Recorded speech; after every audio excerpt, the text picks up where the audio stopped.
લેવા માટે બેઠા છે માં।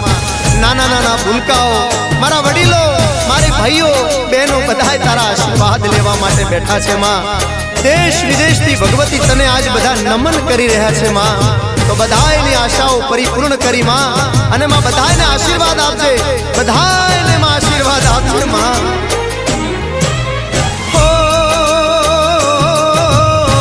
ભૂલ ચૂક થઈ